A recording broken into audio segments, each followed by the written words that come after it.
Waste Bengal में बेशक ममता बनर्जी ने अपने नेता पार्थ चटर्जी को हटा दिया हो, पर आज भी टीएमसी को लेकर लगातार सवाल खड़े हो रहे हैं कि जिस शिक्षक भर्ती घोटाले में आज ये पर्दाफाश हो रहा है, करोड़ों का कैश अर्पिता मुखर्जी के घर से मिला है, तो कहीं ना कहीं इस पूरे मामले की जानकारी ममता बनर्जी को थी और इसीलिए ममता बनर्जी ने अपने आप को बचाने के लिए पार्थ चटर्जी को उनके मंत्री पद से हटाया।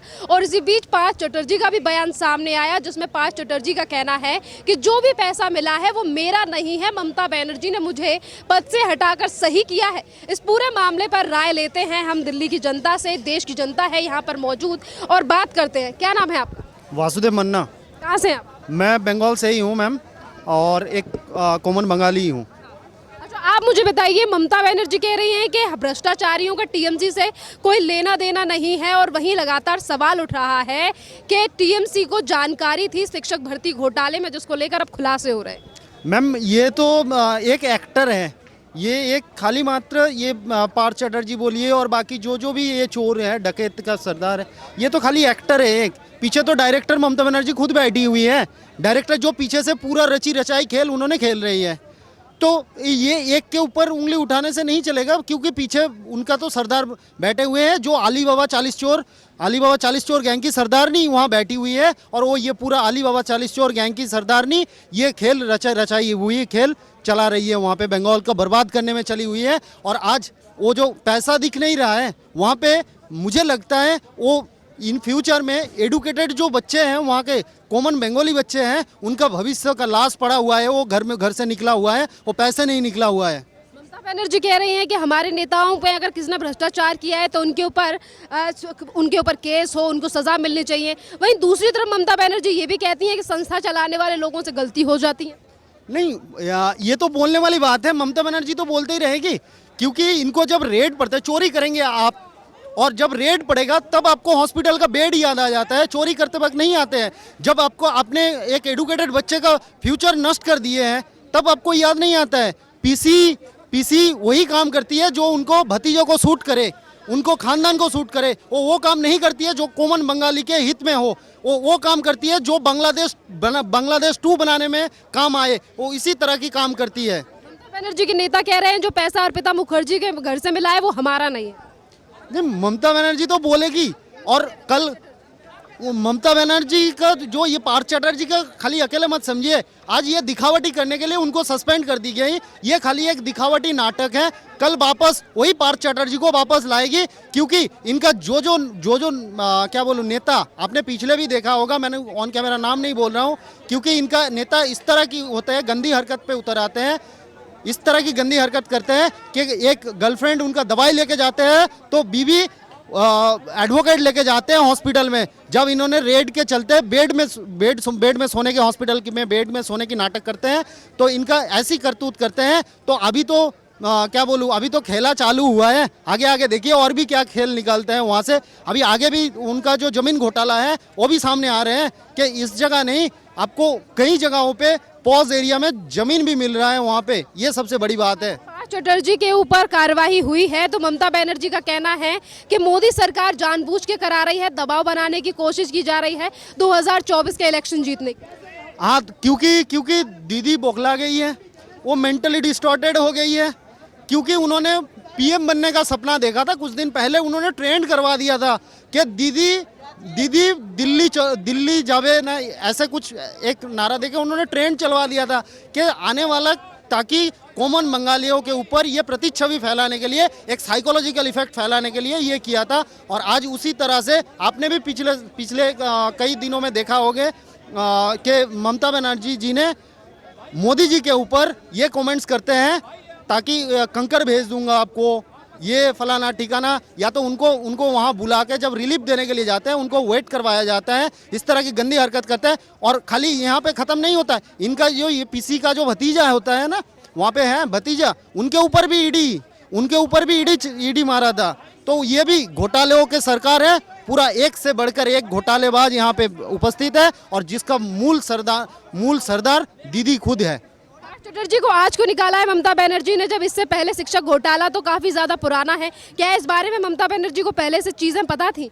मैम, ये सभी मिली भगत होती है, ये जो भी कर रही है अभी, ये दिखावट के लिए कर रही है ताकि अपना कुर्सी बचा सके। और हम तो ऑन कैमरा डिमांड करते हैं कि ममता बनर्जी रिजाइन दो। आपको पूरा पता था, ये गेम प्लान आपका था और ये तो एक छोटा सा एक्टर है, बाकी डायरेक्टर तो आप है। इस अलीबाबा चौलीस चोर गैंग का पूरा डायरेक्टर आप है इस मूवी का। कह दिया। सर जी आप मुझे बताइए, ममता बनर्जी ने आज बेशक पार्थ चटर्जी को हटा दिया हो, पर आज उंगली टीएमसी को लेकर भी उठ रही है कि शिक्षक भर्ती घोटाला इतना पुराना है, तब ममता बनर्जी ने पार्थ चटर्जी को लेकर क्यों एक्शन नहीं लिया था? ऐसा ये पीएमसी घोटाला, ये जो टीचर्स का घोटाला, ये बहुत पुराना है और ये पहले से, जब पहले इस टेन्योर में था उसी टाइम इसने कर दिया था। लेकिन ये जो पार्थ चटर्जी को जो है ना हटाना, जो अब हटाया जो है, ये बहुत देर में हटाया इन्होंने। इनको इमीडिएटली हटाना चाहिए था, क्योंकि देखो ना कि पार्थ चटर्जी के साथ अर्पिता मुखर्जी, वहाँ 52 करोड़ तो कैश निकल चुका है, सोना निकला है 5 किलो। तो मुझे समझ नहीं आता उनके साथ। तो जब अगर आप देखोगे वहाँ की जो वेस्ट बंगाल यूनिवर्सिटी है, उसकी जो बहुत एक की एग्जीक्यूटिव है मिस विसाखी, उन्होंने भी कंप्लेंट करी है। वो वाइस चांसलर की जो वाइफ थी, वो भी, उन्होंने भी उसको कंप्लेंट करी है कि ये क्या नाम, अर्पिता मुखर्जी एक मॉडल तो है, वैसे सी ग्रेड की मॉडल है, और उनके घर में पैसा जो वो उनको जो है ना फ़ोन करती थी, उनके साथ उनके भी रिलेशन थे।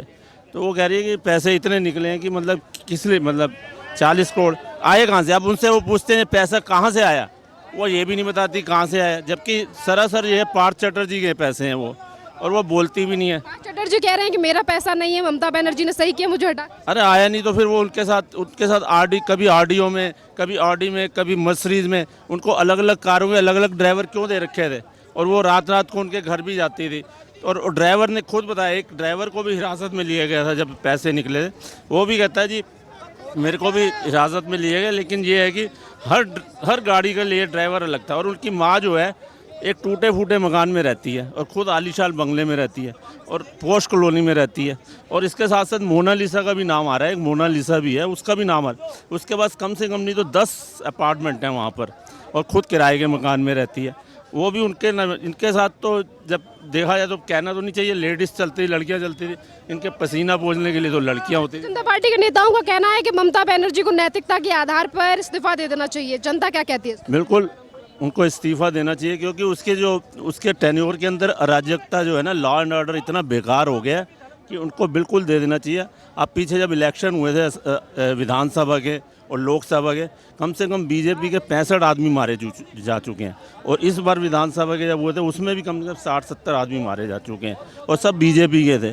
तो उनको है ना, मेरे ख्याल से, हाँ मेरे ख्याल से उनको है ना इस बेस पे रिज़ाइन दे देना चाहिए, और प्रेसिडेंट को रिकमेंड करना चाहिए कि असेंबली जो है वहाँ की भंग करके री इलेक्शन करवाए जाए। आपको क्या लगता है सर, जिस तरीके से ममता वेस्ट बंगाल से इतने ज़्यादा पैसे निकलकर सामने आ रहे हैं अर्पिता मुखर्जी के घर से शिक्षक भर्ती घोटाले को लेकर, अब जाके ममता बनर्जी ने एक्शन लिया है, पर कहीं ना कहीं ममता बनर्जी को लेकर भी उंगलियां उठ रही है कि पहले एक्शन क्यों नहीं लिया गया जब मामले की जानकारी थी?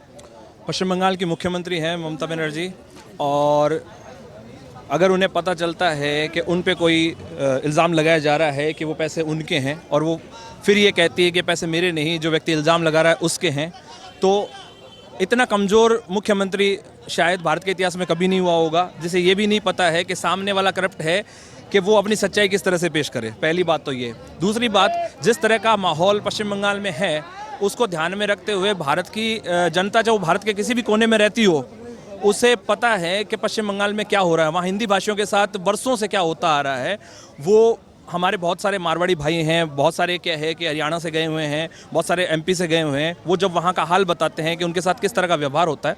और ये भी नहीं है, पश्चिम बंगाल का जो मूल निवासी है उसके साथ भी बहुत बर्बरता होती है वहाँ पर।